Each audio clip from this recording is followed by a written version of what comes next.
오늘 우리에게 주시는 하나님의 말씀은 로마서 1장 18절에서 23절 말씀입니다. 하나님의 진노가 불의로 진리를 막는 사람들의 모든 경건하지 않음과 불의에 대하여 하늘로부터 나타나나니 이는 하나님을 알만한 것이 그들 속에 보임이라. 하나님께서 이를 그들에게 보이셨느니라. 창세로부터 그의 보이지 아니하는 것들 곧 그의 영원하신 능력과 신성이 그가 만드신 만물에 분명히 보여 알려졌나니 그러므로 그들이 핑계하지 못할지니라. 하나님을 알되 하나님을 영화롭게도 아니하며 감사하지도 아니하고 오히려 그 생각이 허망하여지며 미련한 마음이 어두워졌나니 스스로 지혜 있다 하나 어리석게 되어 썩어지지 아니하는 하나님의 영광을 썩어질 사람과 새와 짐승과 기어다니는 동물 모양의 우상으로 바꾸었느니라. 오늘은 그 하나님의 진노의 대상자가 누구인지를 그렇게 전체 본문의 내용이 그렇거든요. 그런데 1절에서 17절까지 있는 내용을 모르면 단순하게 18절에 하나님의 진노가 이렇게 시작되면 사실은 단절됩니다. 사도 바울이나 오늘 우리가 설교를 들을 때 말씀을 들을 때 하나님의 진노부터 오늘 시작하느냐 이렇게 볼 수 있는데 그렇지 않습니다. 이미 바울이 1절부터 예수 그리스도의 종 바울은 이렇게 시작하고 17절 끝날에 오직 의인은 믿음으로 말미암아 살리람과 같으니라 이걸 전제하고 오늘 18절에 들어가야 사실은 본문 이해하는데 훨씬 더 도움이 되고 그리고 이 로마서를 기록한 목적들을 이해할 수 있습니다.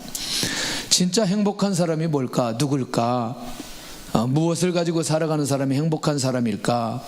우리 전부 다 구원받았거든요. 조금 이따 그 얘기 계속해서 좀 할 건데 근데 이 가치를 별로 중요하게 생각하지 않은 사람은 그것을 누릴 수가 없습니다. 그러나 그 가치를 믿고 느끼는 사람은 반드시 누릴 수가 있습니다. 1923년 시카고 에드워드 비치 호텔에 7명의 부자들이 모입니다. 이들의 모임은 마이더스의 모임, 즉 손만 대면 금으로 바뀐다는 거. 뭐든지 이 사람들이 손만 대면 이게 돈으로 이게 수입이 되는데 상상할 수 없는 금액들이 얻게 되어진다는 25년이 지난 다음에 그들이 어떻게 됐는지 한번 조사하기 시작했어요. 25년 누가 이걸 일부러 조사했는지 제일 큰 강철여사 사장 찰스 샤보는 거지로 죽게 됩니다. 이해할 수 없죠. 농산물 곡물 수집업을 하는 아더 쿼터도 거지로 죽습니다. 충격적이지 않아요? 뉴욕은행 총재 리타드 위트니는 중한죄를 짓고 감옥에 복역 중입니다. 하하. 네 번째, 미국의 재무부 장관이었던 헬버트 홀은 사기죄로 감옥에 갔다가 돌봐주는 사람이 없어서 죽음을 기다리게 됩니다. 이럴 수 있을까? 한 사람이라도 좀 어떻게 좀 빠져나와야 되겠는데 국제은행 총재였던 페저와 월스트리트에서 가장 큰 사장 리버모어는 두 사람은 자살을 하게 됩니다. 몇 명이에요 이제? 몇 명 남았어요? 한 명은 그래도 살아나야 되지 않겠어요? 한 명 미국의 부동산 대표적인 이반 쿠퍼는 자살 미수로 돌볼 사람이 없는 상황까지 벌어집니다. 자, 여러분들 마이더스의 손, 이 사람들은 기업을 잘하는 사람들이에요. 뭘 만지는 사람들? 돈을 만지는 사람들. 이게 행복의 가치라고 생각을 하고 이걸 만약에 그것을 누리면서 지금까지 왔던 그들의 모습이라면 이건 결국 행복한 것은 아니라는 거죠. 근데 원리가 있다는 거죠. 원리. 자, 여러분들 한번 잘 살펴보셔야 돼요. 이건 눈에 보이지 않은 거지만 내면적인 거지만 이건 정말 하나님께서 우리에게 주신 구원의 축복이 있어요. 이걸 제 얘기가 아니고 사도 바울 얘기가 사도 바울이 이 구원의 축복을 뭐라고 얘기했는지 가장 먼저는 뭐냐면 주님이 의로우시고 주님을 믿는 자를 의롭다고 인정해 주신 게 가장 놀라운 축복이다. 전에 지은 죄를 용서함을 받고 의인이라는 칭호를 얻었다는 것 사실 자체가 굉장히 놀라운 은혜다. 누가 의인이라는 칭호를 주셨어요? 누구 때문에? 예수님 때문에. 누구 때문에? 예수님 때문에. 이게 중요합니다. 그러니까 예수님을 믿음으로 말미암아 죄가 용서를 받고 의인으로 인정을 받았다. 이게 여기서부터 출발돼요. 그 다음에 이해가 된다니까요. 제 얘기가 아니고 계속해서 사도 바울 얘기. 자, 두 번째는 죄의 몸이 주님과 함께 죽음으로 주에서 죄에게 종로로 되지 않게 되었다. 여러분들 어떠세요? 죄를 지으면 반드시 뭐 해야 된다 그랬어요? 죄를 지으면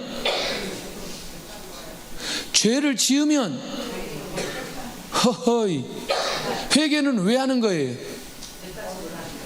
대가 지불이 두렵기 때문에 회개하는 거예요.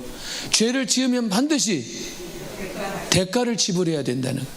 그런데 그 죄에서 벗어나 의인의 삶을 산다는 게 축복 아니겠어요? 왜? 죄가 해결되었기 때문에. 그러니까 그 사람은 절대로 죄의 종로로 가지 않게 된다는 거죠. 죄값을 지불하지 않아도 된다는 거예요. 그 죄 때문에 묶여있지 않아도 된다는 거예요. 축복이라는 거죠. 누구를 믿음으로? 예수님을 믿음으로. 세 번째, 주님께서 우리를 자유롭게 하심으로 새로운 삶을 살게 했다. 갈라디아서 5장 1절이에요. 그러니까 죄로부터 벗어난 사람은 죄와 죽음의 멍에를 매지 않고 살 수 있도록 은혜를 베풀어 주셨다. 이건 이제 갈라디아 교회 성도들에게 이 편지를 쓰면서 또 여기에서는 이렇게 새로운 삶에 대한 얘기를 했어요. 예수님 믿고 내가 죄와 죽음에 묶이지 않고 새로운 삶을 살아가도록 은혜를 주셨다. 이걸 내가 축복으로 믿는 사람들만이 누릴 수 있다니까요. 근데 이게 나에게 축복이라고 생각하지 않은 사람은 절대로 이걸 누릴 수 없는 거죠. 이번 주도 장례식 우리가 하고 왔는데 장례식을 수도 없이 했어요. 수도 없이. 근데 진짜 예수님 믿는 사람들의 장례식은 기쁨이 있어요. 그리고 소망이 있어요. 감사가 있어요. 어느 집 같으면 장례식이 아니라 정말 하나님의 은혜가 그 장례식을 통해서 그냥 흘러내리는 걸 그냥 보게 되어져요. 왜? 그 다음에 바로 이 부분 때문에 그래요.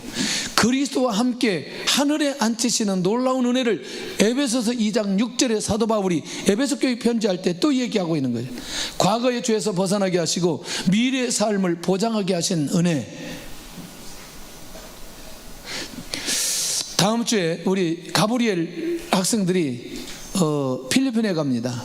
자, 필리핀에 가는데 이 학생들의 마음이 어떤 마음일까요? 매우 힘들고 어렵다. 매우 기쁘고 너무나 좋다. 또 아니면 기대가 된다. 어디겠어요? 막 힘들고 어렵고 그런 거는 아니라고 생각해요. 애들이 처음 간다 할지라도 그래도 우리 선교지이고 또 필리핀이고 비행기 타고 가고 비행기 한 번도 안 타본 애들도 많이 있을 텐데 뭔가 기대감이 있을 거다. 여러분들 내 미래에 뭔가 기대를 가지고 살아갈 수 있다는 사실을, 그리스도 안에서 나에게 주어졌다는 사실을 내가 믿고 누리는 거는 그 누리는 사람의 특권이고 누리는 사람의 주시는 하나님의 축복인 걸 잊지 않아야 된다는 거예요. 동일하게 이 은혜를 주셨는데 그걸 미래를 바라보지 않고 미래에 대한 두려움과 불안 속에 있는 사람은 그 축복을 누린다, 누리지 못한다. 근데 이 모든 것들은 누구를 통해서 주신 거다? 예수님을 통해서 주신 것이다. 자, 보세요. 로마서 5장 5절을 한번 가보세요. 그러면 가까운 데에 있는데 5장 5절.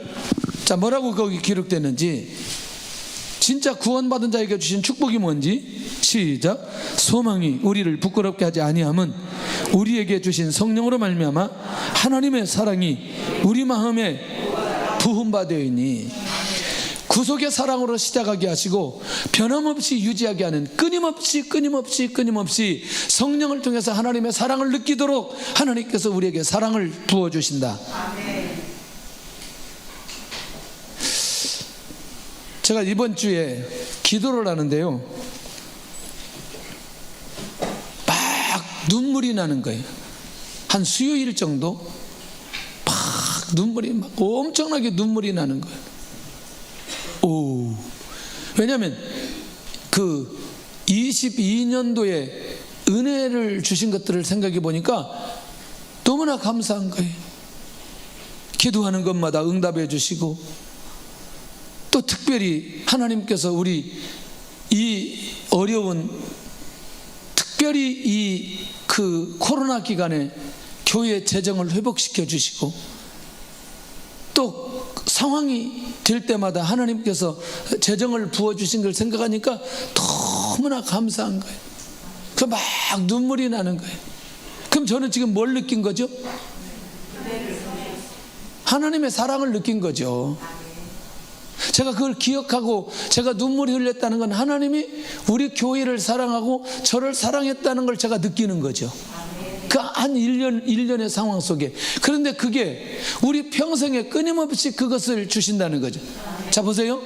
저는 제가 그걸 느꼈기 때문에 하나님 앞에 감사할 수 있었고, 그래서 제 안에 눈물이 나오고, 그 다음에 그것이 축복이라고 하는 걸 제가 제 스스로 기도하면서 마음속으로 누리고 있는 거냐는, 이 말이 굉장히 중요합니다. 이미 받았던 은혜와 사랑이 있는데 그것을 내가 누리지 못하는 자와 누리는 자의 차이점은 무엇일까? 굉장히 중요합니다. 이미 우리도 22년도에, 아니 지금까지 살아가는 동안에 하나님의 끊임없는 사랑을 우리가 경험했어요. 그러면 내가 그것을 경험하고 느끼고 고백하는 것만큼 내가 누릴 수 있는 거죠. 왜 이런 하나님의 사랑과 은혜를 내가 받고 내가 깨닫고 그리고 내 삶 속에서 그렇게 느끼도록 역사해 주셨는데 내가 이걸 누리지 못하고 그냥 살아간다? 얼마나 힘든 생활을 할게요. 왜 그러냐면 지금의 고난이 심할 때 이전에 주셨던 사랑을 잃어버리게 된다는 거예요. 그러지 않기를 바랍니다. 변함없이 우리를 지금 사랑해 주시고 있다. 우리 마음에 부어주신 은혜.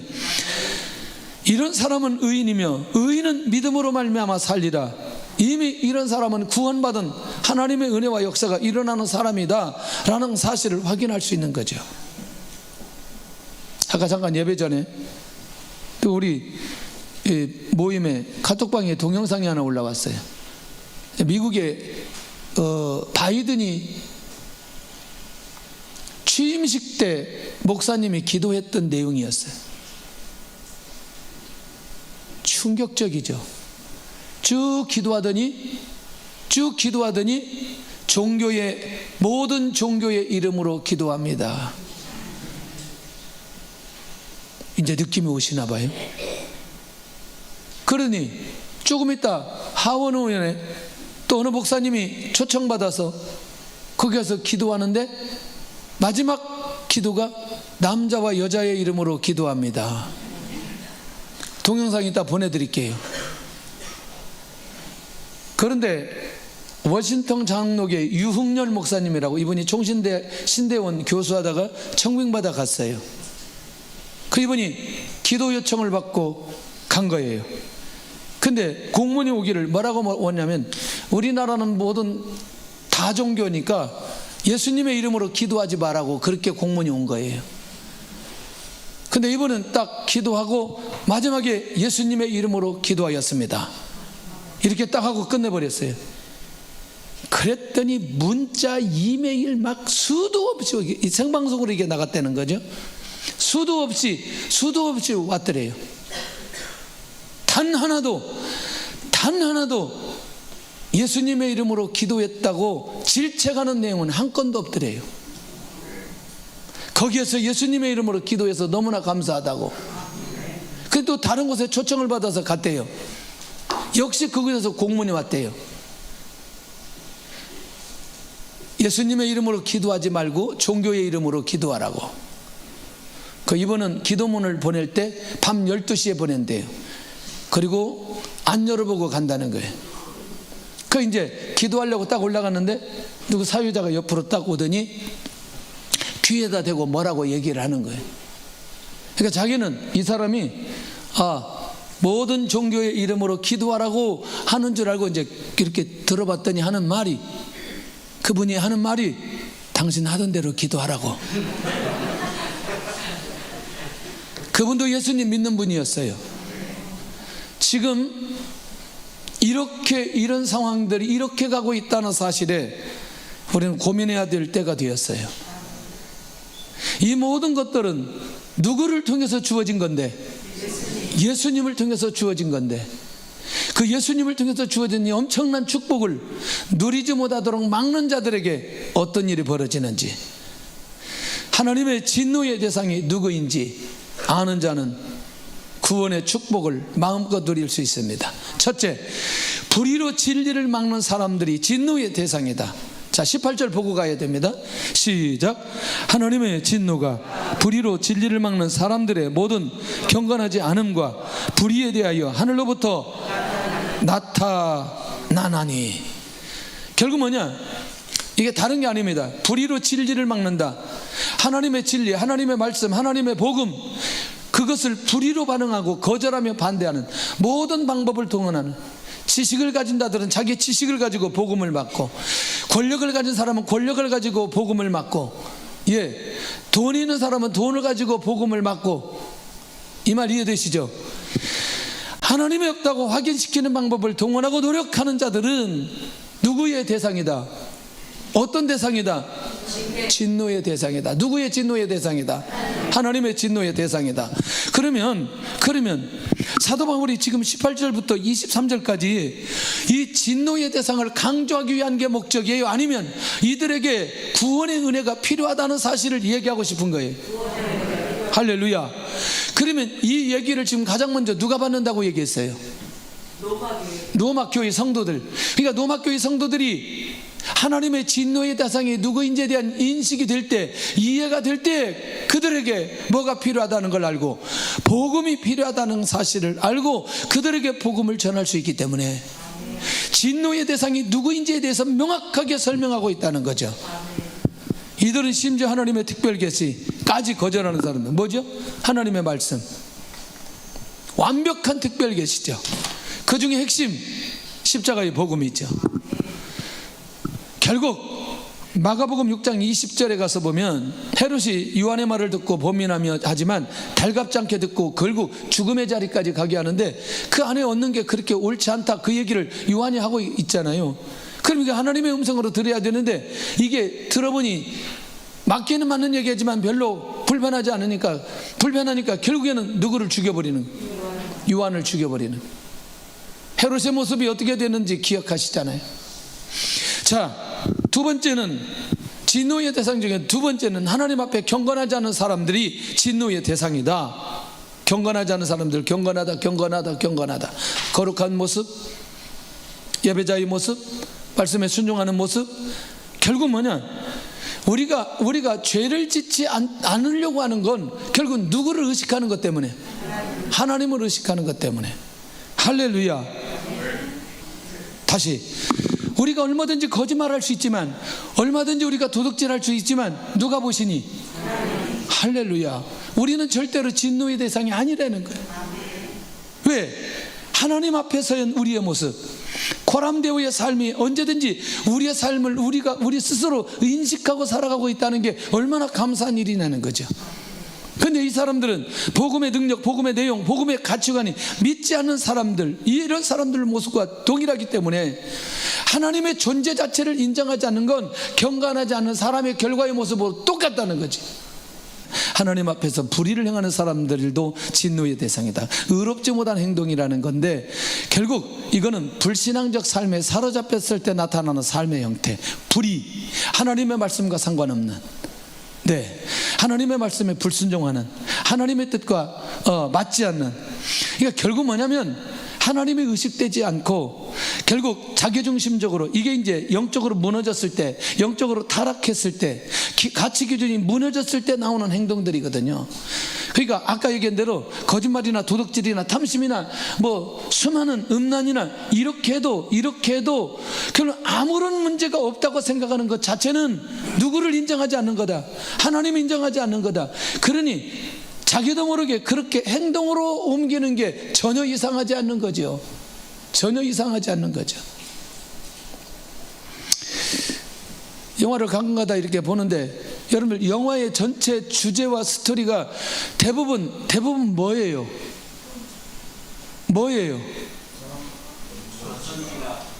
거의 뭐 때문에 주로 그 영화 스토리가 전개돼요? 또 돈하고 또 사랑? 뭔 사랑을 그렇게 그런 영화만 계속해서 봤나 봐요.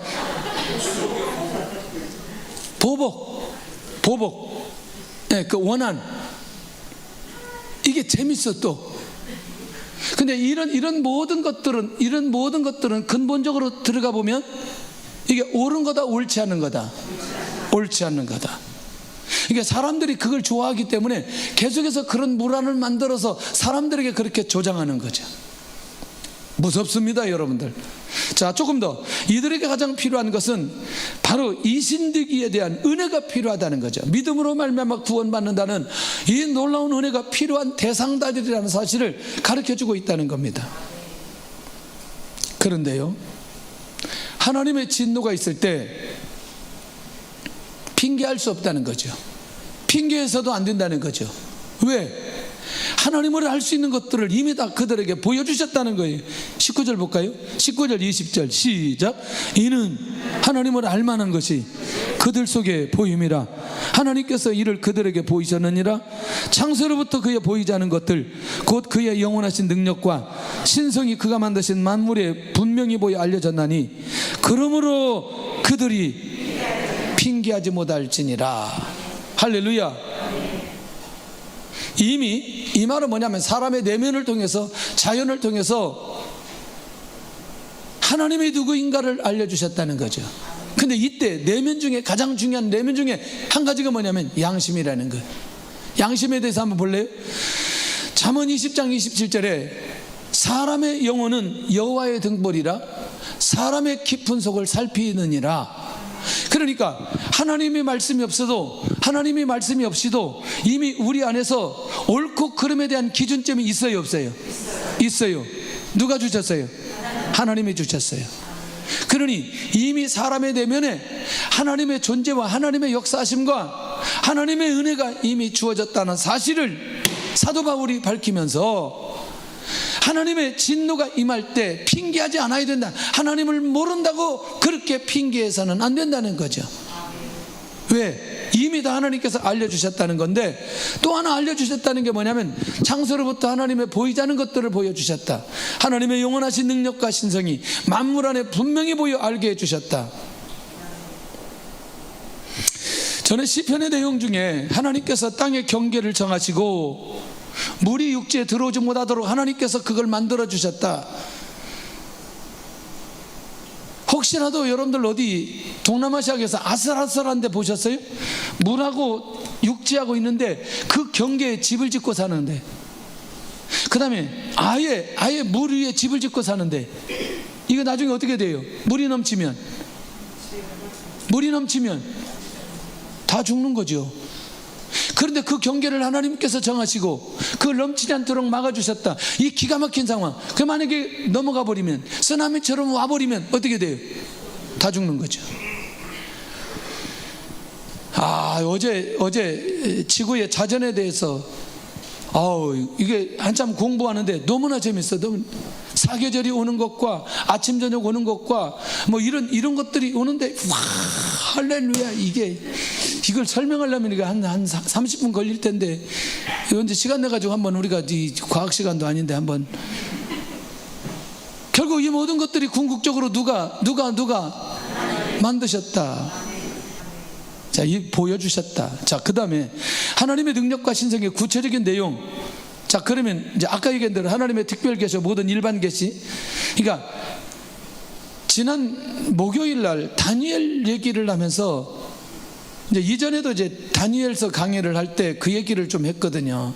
근데 저는 그 내용을 다니엘서 가서 보기만 하면, 사실은 역사의 내용은 그게 기록되지 않았지만, 그렇게 실제로 하는 그거는 기록되지 않았지만, 미래에 있을 바사 제국이 멸망하고 헬라 제국이 일어나고 그 다음에 그리스 로마로 이어지는 그 예수님께서 탄생해 오시는 이 역사적인 모든 상황들을 누구에게 보여주셨어요? 다니엘이 지금 무엇 때문에 고민해요? 아니 자기 민족 지금 포로 이후에 어떻게 될 것인가 이거에 대해서 지금 안타깝게 고민하면서 하나님 앞에 기도한 거 아니에요. 근데 그걸 보여주셨다는 건 뭐예요? 하나님께서 모든 역사를 주관하고 계신다는 걸 다니엘에게 알려주신 거예요. 이해되시죠? 그러면 그 역사를 미리 보여주셨다는 건 앞으로 이렇게 누가 그렇게 하시겠다? 하나님이 하시겠다. 그러니까 다니엘을 위로해 주시는 거예요. 그리고 예수님 오실 때까지 그 부분을 쭉 열어가시잖아요. 그러니까 다니엘은 사실은 뭐만 놓고 고민했는데 그렇게 유다 민족에 대해서 고민했는데 하나님께서는 세상에 기가 막힌 미래의 모든 역사를 한 번에 열어주니 우와, 이 모든 것들은 철저하게 하나님의 주권 안에 있다는 사실을 알 수 있는데 무슨 얘기냐면 모든 세계사를 누구의 주권에 의해? 하나님의 주권에. 그러면 하나님의 능력과 하나님의 신성 구체적으로 역사 속에서도 보여주셨다. 실제 삶 속에서도 보여주셨다. 기후를 통해서도 보여주셨다. 예, 자연을 통해서 보여주셨다. 와, 놀라운 일이죠. 구속사의 모든 역사와 천재지변의 자연 현상들을 통해 하나님께서 가지고 있는 능력과 진성을 다 보여주셨다. 상황을 판단하는 가치 기준과 창조 질서와 만물을 통해서도 이미 다 보여주셨는데 이것을 느끼지 못한다? 절대로 하나님 앞에 하나님의 진노가 일어날 때 핑계할 수 없을 거다. 다 보여줬는데.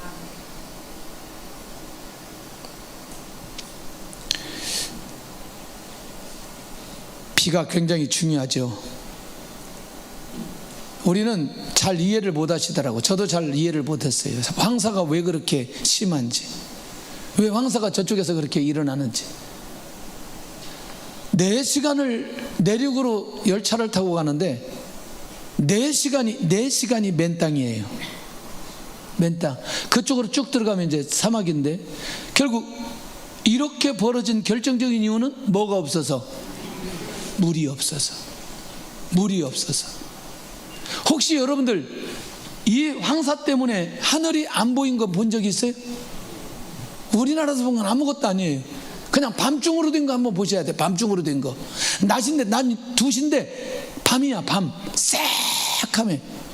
이거 한번 경험하셔야 되는데 전부 다 무엇 때문에? 물이 없어서. 우리가 기도했어요. 하나님, 이 도시에 물 좀 내리게 주옵소서. 그때부터 북경에 비 오기 시작했어요. 웃을 일이 아니라니까. 실제로 제가 그렇게 얘기했어요. 왜 이렇게 비가 자주 와요? 근데 우리가 하는데 기가 막힌 재미있는 간증이 있어요. 임직식 때 선물 뭐 하냐고 그러길래 우산하자고 그랬어요. 제가 그랬더니 다 웃었어요. 그리고 우산 받는 사람도 웃었어요. 근데 임직식 끝나고 비 와가지고 우산 받고 갔어요. 누가 하신다? 저는 하나님이 하신다는 확신이 있는 거죠. 정말 죄송하지만 오만이 아니고 우리가 만약에 북경에 계속해서 있었으면 지금 이런 상황 안 됐을까라는 확신이 있어요. 제가 선교사님한테 그런 얘기 했더니 코웃음 치더라고요. 제 안에 믿음이 있어요. 믿음이. 사람들이 예배가 다 무너졌는데 그때부터 예배 드리기 시작하고 새벽마다 차대 놓고 예배 드리기 시작하고 금요일에 예배 드리기 시작하고 수요일날 예배 드리기 시작하고 온 교회들이 예배 드리기 시작하더라고. 근데 하나님께서 역사하시기 시작하더라고. 왜 안 믿는지 이렇게 이런 눈으로 왜 쳐다보는지. 지금 저는 하나님의 살아계심을 믿는다니까요. 지금 그러니까 결국 뭐냐면 이들이 절대로 하나님의 진노가 일어날 때 핑계할 수 없는 근거들을 계속해서 사도 바울이 대고 있는 거 아니냐는 거예요. 그러니 이들이 하나님의 진노를 피할 수 있는 길은 유일한 길, 한 길밖에 없어요. 이 신들에게 은혜가 필요하다는 거예요. 자, 그러면 네 번째 가면은 더 중요하죠. 하나님의 진노의 대상자들의 삶을 아는 자들은 구원의 축복을 확실하게 누리게 될 거다. 왜? 이 사람들이 누구냐? 하나님을 알면서도 하나님을 영화롭게 하지 않는 사람이라는 거예요. 이거 뭐예요? 하나님을 안다는 건 하나님의 안 이후에 일어난 일이기 때문에 그 죄는 더 이상 변명할 수 없다는 거죠. 아까 아예 하나님을 모르면 모르지만 하나님을 알면서도 하나님을 영화롭게 하니 하나님께 영광 돌리지도 않고 하나님 앞에 감사하지도 않고, 할렐루야. 타락의 마음이 지배함으로 누구에게 돌아오지 않는다? 하나님께 돌아오지 않는다. 그래서 하나님을 알고 있는 우리 남편들, 아내들 빨리 하나님 앞에 나오도록 해야 된다는 거예요. 금년에 기도가 그런 기도를 하게 하시더라고요. 부부가 회복되어져서 신앙생활 잘할 수 있도록. 우리 남편이 하나님의 진노의 대상이 되지 않아야 되는데, 남편이 하나님의 진노의 대상인데도 멀쩡하게 내가 혼자만 예배당에 와서 앉아있는다, 예수님 믿고 나만 천국 간다, 생각해 봐야 될 필요가 있다. 여기서 아멘을 확 해야 이게 분위기가 맞는데, 이게 언제 나올지 모르기 때문에 아멘 할 수가 없어요. 지금 아멘 하거나 하면 반드시 나올 텐데, 아까 했어야 돼요. 아까 아멘을 확실하게 해버려야 돼요. 하나님께서 감동 주셔서 하나님, 우리 남편이 진노의 대상이 아닌 축복의 대상이 되게 하여 주옵소서. 얼마나 멋있어요. 금년에 결국 사탄의 지배를 받아서 타락의 영적 상태가 되지 않도록 깨어 있어야 되는 이유가, 하나님을 알면서 하나님 앞에 영화롭게 할 수 있는 그런 마음이 있지 않은 이유는 바로 이렇게 내 안에, 내 마음 안에 영적인 문화가 누가 지배하느냐? 사단이 지배하기 때문에 자유함이 없는 거죠. 복음 안에서. 두 번째가 뭐냐면 하나님께 감사하지도 않는 삶의 형태. 아까 누구를 알면서도, 하나님을 알면서도 타락한 삶의 형태는 절대로 하나님을 의식하지 못하기 때문에 감사할 수 있는 마음이 생기지 않아요. 이성과 양심, 믿음이 완전히 무너진 상황이 있기 때문에. 그러니까 결국 뭐냐면 이들의 삶이라니까, 진노 대상자들의 삶이라니까 충격적이지 않아요? 언제든지 하나님 앞에 감사하며 인도받는 그 고백들. 그래서 우리의 이성과 양심, 믿음이 무너지지 않도록 깨어있는 게 얼마나 중요한지. 자, 보세요. 그 생각이 허망하여지고 미련한 마음이 어두워지게 된다. 우와, 이게 생각이 허망하여진다는 건 현실적으로 이루어질 수 없는 생각들, 성취될 수 없는 것들, 계획한 것들이 진행되지 않은 것들, 그 생각이 허망하여지고 미련한 마음이 어두워진다. 이게 뭐냐면 확인을 해봤더니 이게 아담 이후에 죄성을 가진 사람들에게 나타나는 결과라는 거죠. 그래서 내가 취할 수도 없는 것들을 취하려고 하고요, 얻을 수도 없는 것들을 얻으려고 하고요, 이룰 수 없는 것들을 이루려고 하는 허망하여지고 미련한 마음이 우리를 어두워지게 만든다. 우리의 모든 시선을 어디에 돌리느냐? 갈수록 더 재물에게 돌리는 거죠. 제가 돈을 좋아한다고 얘기했어요. 이렇게 말한다고 돈을 좋아하지 않는다고 생각하면 안 된다니까요. 매우 좋아해요, 돈을. 그러나 무엇처럼 좋아하지 않는다? 우상으로 여기지 않는다는, 이 말이 굉장히 중요합니다. 그런데 이 시선을 재물에게 돌렸다, 그것을 우상처럼 갖다, 그것은 우리의 마음을 무엇이 빼앗아가도록? 재물이 빼앗아가도록. 이해되시죠? 이 말. 그러니까 결국 이런 상태로 끊임없이 우리를 끌고 가는데 나머지 결과가 아무것도 없다는 거죠. 조금 더 가볼게요.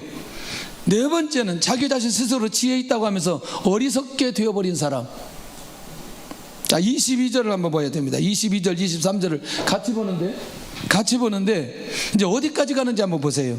시작. 스스로 지혜 있다 하나 어리석게 되어 썩어지지 아니하는 하나님의 영광을 썩어질 사람과 새와 짐승과 기어다니는 동물 모양의 우상으로 바꾸었느니라. 그러니까 결국 이 모습이 어디까지 가는 거예요? 그렇죠. 우상까지 가는 거죠. 스스로 지혜 있다 하고 어리석게 되어버렸는데 자신의 무지를 자각하지 못하고 그 병이 점점 깊어져 깨어있지 못한 사람, 영적인 세계와 영적인 축복과 영적인 하나님의 역사에 무지한 어리석은 자의 모습은 반드시 가야 될 곳이 있어요. 끝까지 가야 될 곳. 그게 뭐예요? 바로 우상으로 가는 거죠. 하나님의 영광을 썩어질 사람과 새와 짐승, 동물 모양의 우상으로 바꿔버린 사람. 만약에 어떤 동물의 형상을 만들어 놓고 여기서 절을 하고 경배해서 그것이 어떤 능력이 나타나는 거라면 나는 10만 번 할 것 같아. 이해되시죠? 그게 능력 있는 거라면 할 것 같지 않아요? 제가? 근데 어리석으면 그렇게 간다는 거죠. 어리석으면 아무런 능력도 없고 아무런 힘도 없고 어떻게 하나님의 영광을 우상으로 바꿔버릴 수 있느냐. 그러니까 하나님의 진노의 대상자들의 삶의 결과는 마지막 어디까지 간다? 우상숭배까지 간다. 하나님께 예배를 드려야 할 이유와 목적도 없는 안타까운 사람의 모습. 그러니 이 사실을 아는 사람, 오늘 하나님 앞에 예배를 드리죠. 하나님께 기도하죠. 하나님 앞에 찬양하죠. 이게 얼마나 축복된 삶이고, 하나님의 진노의 대상자는 결국에는 하나님을 떠나 우상 숭배자리 갔던 그 진노의 대상자의 삶과 구원받고 하나님의 축복을 누리는 사람의 삶은 근본적으로 차원이 다르다는 거죠. 이 사실을 로마에 있는 성도들이 아는 만큼 하나님의 진노의 대상자들에 대한 마음이 달라질 수밖에 없고, 그들을 향해서 이 십자가의 복음을 전해야만 되는 그런 사명감이 그들 안에 일어날 수밖에 없다는 거죠. 오늘도 우리 주변에 하나님의 진노의 대상이 축복의 대상으로 바뀌어질 수 있기를 원합니다. 가치 없는 우상을 만들고 거기에 집중하는 영적으로 어리석은 사람은 하나님의 진노를 피할 길이 없을 거다. 결국 마지막까지 가버리는 우상숭배의 삶이 변해 하나님 앞에 돌아오는 역사가 일어나게 하여 주옵소서. 이런 사람은 하나님 없는 삶과 하나님 없는 비전과 하나님 없는 계획과 하나님이 없는 목적을 가지고 살아가는 하나님의 진노의 대상이 될 수밖에 없다. 하나님의 주시는 복을 누릴 수 있기를 원합니다. 결론입니다. 누가 가장 복된 자인가?